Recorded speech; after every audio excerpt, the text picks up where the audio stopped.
Vážení diváci, vítame vás pri premiérovom vydaní Spojky TV v tomto školskom roku.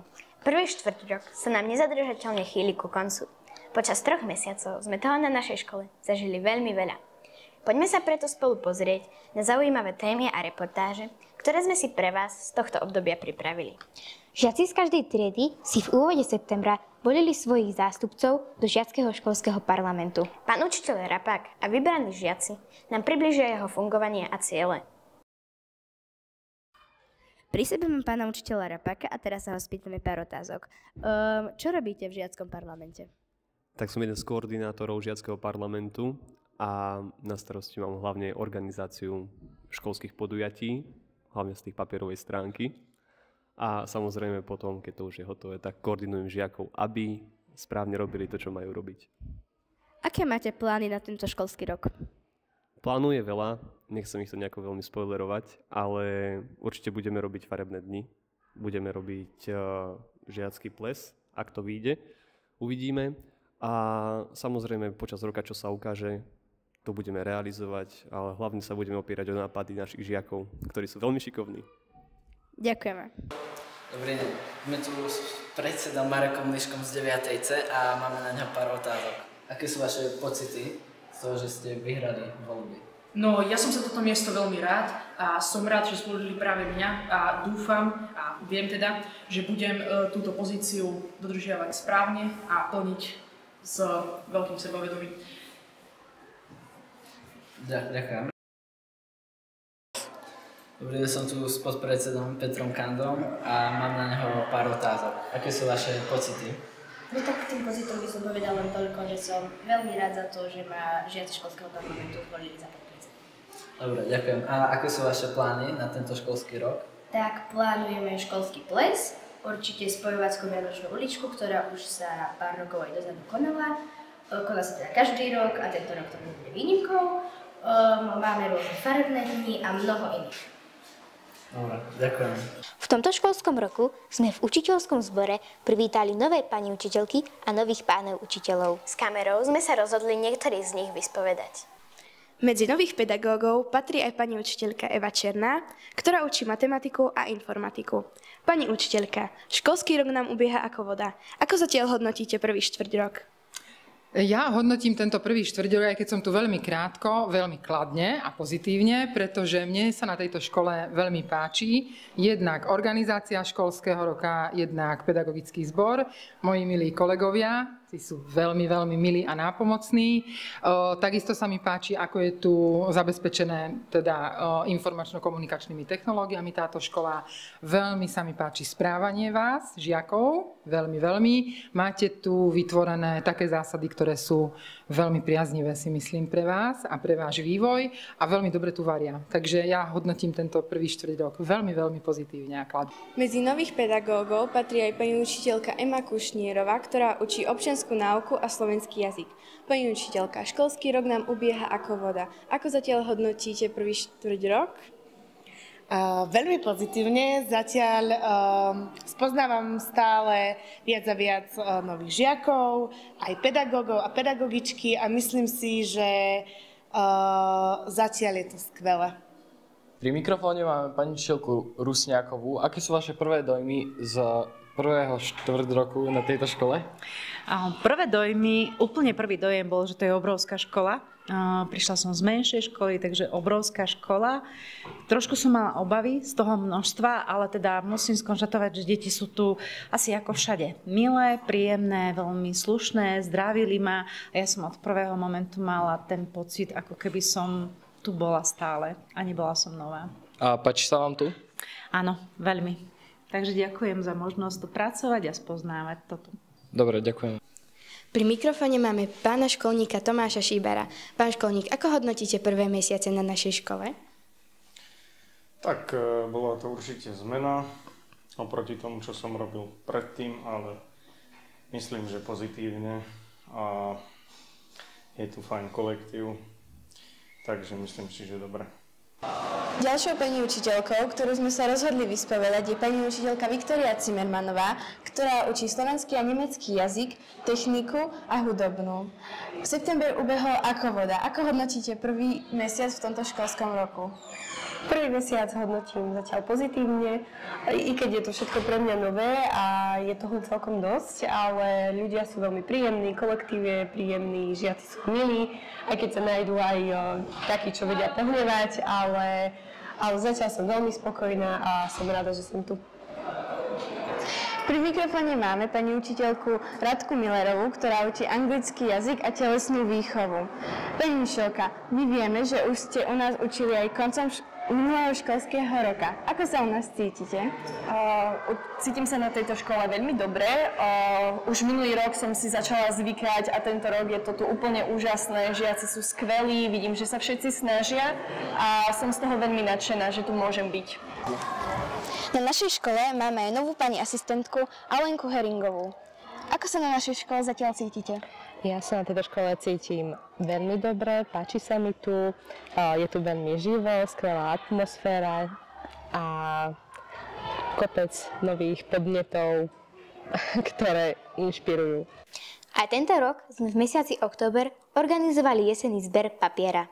To, ako to počas zberu prebiehalo, nám priblíži pán učiteľ Slávik. Zdravím všetkých spojovákov. Aj tento rok sa na spojove uskutočnil tradičný zber papiera. Mám tu pri sebe hlavného organizátora pána učiteľa Slávika. Pán učiteľ, ako hodnotíte tento zber? Ďakujem veľmi pekne. Musím opäť pochváliť skvelú účasť. Zatiaľ máme štvrtok, ale podarilo sa nám vyzbierať už takmer 15 tón. Čiže obrovská vďaka všetkým zúčastneným, nielen vám, našim žiakom, ktorí sa aktívne podieľate na organizácii a mojim kolegom, vďaka ktorým to tu môžeme na jeseň a na jar takto rozbehnúť, ale hlavne žiakom a rodičom, ktorí ten papier donesú. Sme veľmi radi, vidno ten zápal pre pomoc planéte, verím tomu, že tá myšlienka je prítomná aj tento rok, naozaj aj takýmto malým spôsobom môžeme aspoň trochu pomôcť environmentálne a pomôcť nášmu životnému prostrediu. Úspešne sme v 5. ročníku absolvovali plavecký výcvik.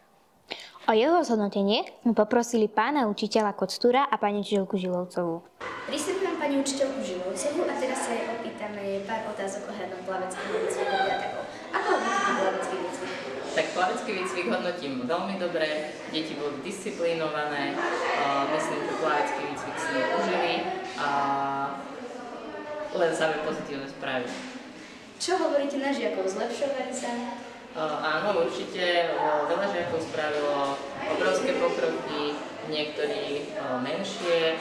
Keď to tak celkovo zhrniem, ten strach z vody odbúrali, myslím, že všetci, aj tí, ktorí možno mali predtým nejaké problémy so vstupom do vody. Čiže za mňa úspešný plavecký výcvik. Ďakujem. To plavecký. Plavecký výcvik piatakov hodnotíme ako výbornú akciu. Voda je dobrá, žiaci disciplinovaní, takže výborná akcia.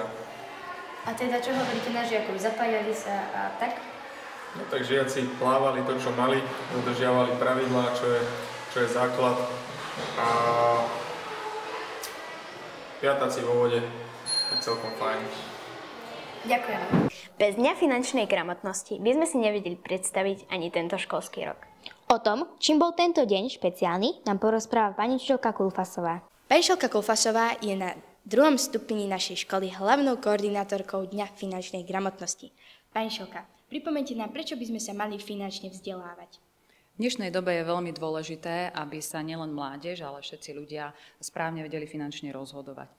Keďže ohľadne financií asi sa všetci rozhodujeme nejakým spôsobom, takže je dôležité, aby sme vedeli správne sa rozhodnúť, aby sme rozvíjali tú svoju finančnú gramotnosť, aby sme samozrejme sa dozvedali aj nové veci vo finančnej oblasti. A dôležité je v dnešnej dobe aj to, aby sme nepodliehali nejakým finančným nesprávnym rozhodnutiam, nesprávnym nejakým falošným informáciám, ktoré nám prichádzajú, či už formou SMS správ, formou mailov a podobne. Takže aj toto je cieľom našeho spoločného dňa finančnej gramotnosti. Čo bolo v rámci finančnej gramotnosti tento školský rok iné ako ten minulý? V tomto školskom roku sa nám podarila veľká spolupráca aj s ostatnými odbornými komunitami. Takže nie len, že sme spolupracovali s Vysokou školou ekonomickou UNB Banská Bystrica, kde teda prišli až 15 vysokoškoláci, ktorí nám vlastne prednášali a robili rôzne aktivity, ale zároveň sme mali spoluprácu aj s obchodnou akadémiou z Banskej Bystrice, kde prišli 5 študenti pomôcť a predebatovať rôzne finančné témy. Ďalej bolo iné to, že sme zorganizovali formou 2 exkurzií zaujímavé aktivity pre žiakov. Takže touto cestou aj ďakujem Úradu priemyselného vlastníctva, kde 6. ročník, žiaci 6. ročníka sa podielajú na krásnych aktivitách. A takisto v 8. ročníku sme jednu triedu vyslali na súkromnú strednú školu podnikania do Zvolená, kde mali pripravené zaujímavé aktivity. Okrem iného, tento rok sme mali veľkú dobrú spoluprácu aj s rodičmi našich žiakov, takže ďakujem veľmi pekne aj 4 rodičom, ktorí vstupovali do tried na 2. stupni a samozrejme na 1. stupni, ale to vám porozpráva potom pán Šoka Vigašová. Ďakujem veľmi pekne. Ďakujem aj ja. Pri mikrofóne máme pani Šelku Vigašovú. Pani Šelka, ako vnímate finančnú gramotnosť na 1. stupni? No, myslím si, že je dôležitá rovnako ako na tom 2. stupni. Nie, deti sa s finančnou gramotnosťou stretávajú už ako maličké. Tie peniaze jednoducho nás neobídu a to rozhodovanie, deti sa musia naučiť rozhodovať. Ďakujem veľmi pekne. Po náročných úvodných týždňoch sme vyspovedali nových triednych učiteľov v 5. ročníku. Aké boli ich pocity a dojmy? Poďme sa na to spolu pozrieť. Prisúvam pani učiteľku Metulovú. Pani učiteľka, čo hovoríte na to byť triednou? Tak ja som aktuálne triednou 1. rok, som triednou učiteľkou triedy 5C a zatiaľ naozaj sa mi to veľmi páči. Je to nová skúsenosť, sú tam nové veci, noví ľudia, vzájomne sa spoznávame a je to naozaj veľmi pozitívne. Čo hovoríte teda na žiakov? Sú milí, sú zatiaľ takí, že spoznávajú to teda nové prostredie, s ktorým doposiaľ teda neprišli do kontaktu, pretože boli na tom 1. stupni. Sú to pre nich nové veci, nové záležitosti, ale naozaj otvorení, aktívni, takže zatiaľ sa môžem vyjadriť iba pozitívne a pevne verím, že ten vzťah potom budeme ešte prehlbovať a vzájomne sa lepšie spoznávať. A radšej by ste boli triednou, či by ste boli bez triedy? Tak, obidvoje má svoje čaro, ale aktuálne som rada, že môžem byť triednou učiteľkou, predsa je to také spoznanie tých žiakov aj v inej stránke, ako tým netriednou, ale samozrejme obidve príležitosti sú v poriadku. Ďakujem. Prisúvam pani učiteľku Kubovičovú a teraz sa aj spýtam pár otázok. Pani učiteľka, čo hovoríte na to byť prvýkrát triedna? Byť triednym je rozhodne náročná robota, pretože je okolo toho veľa papierovačiek, ale zatiaľ si nemôžem sťažovať, lebo deti mám zlaté. Čo hovoríte teda na deti?